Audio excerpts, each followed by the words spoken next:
Alamin naman natin ang mga naging kaganapan sa mundo ng international sports scene sa report ni teammate Carl Velasco.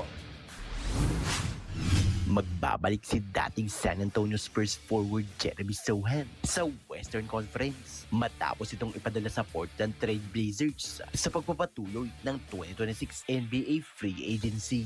Yan ang naging desisyon ng 23-year-old kung saan pumirma ito ng isang one-year deal para maglaro sa Trail Blazers matapos ang one-year stint ito sa New York Knicks kung saan naging parte ito ng kanilang championship squad.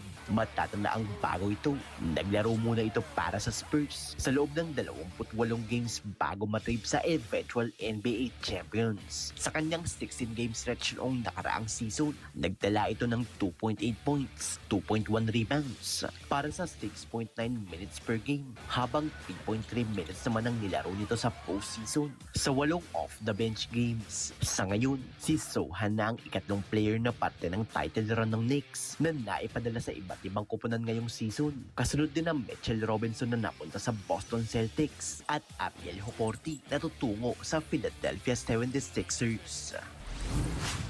Sa football naman, nalaigang English powerhouse na Manchester United kontra sa La Liga mainstays na Atletico Madrid sa pagbubukas ng 2026 Euro Club friendlies nitong nakaraang linggo. Isang 2-1 win ang naibulsa ng Red Devils sa pangunguna ni French-Cameroonian winger Bryan Mbeumo na naglatag ng isang brace na unang nakapaglagak ng score ang Atleti nang maipasok ni Arnau Ortiz ang isang mid-ranger. Ngunit pagdating ng second half, dito na naitabla ni Mbeumo ang laban matapos ang isang penalty shot equalizer. Sa 74th minute mark, tuloy na nitong nakuha ang brace nang makalapit ito sa Atletico territory para tapusin na ang laban at makuha ang panalo sa club friendlies. Samantala, sunod na makakatapat ng Manchester ang League 1 club na Paris Saint-Germain sa susunod na linggo.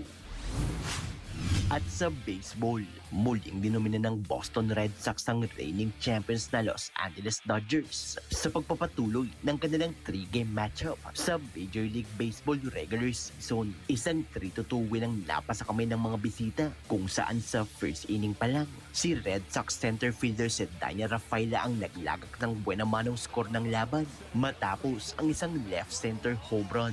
Sa bottom second, nagawang bumawi ng Dodgers nang maipadala ni Oscar Hernandez ang bola sa right side ng field para sa tiebreaker homer. At sa third inning, tuluyan ang napasa kamay ng Boston ng panalo nang muling pumalo si Rafaela para sa kanyang ikalawang home run sa laban. Dahil sa 3-2 win, lamang na ang Red Sox kontra Dodgers 2-0 kung saan muli itong magtatapat ngayong araw para sa huling laro ng kanilang 3-game series. Carl Velasco para sa Pambansang TV para sa Bayan.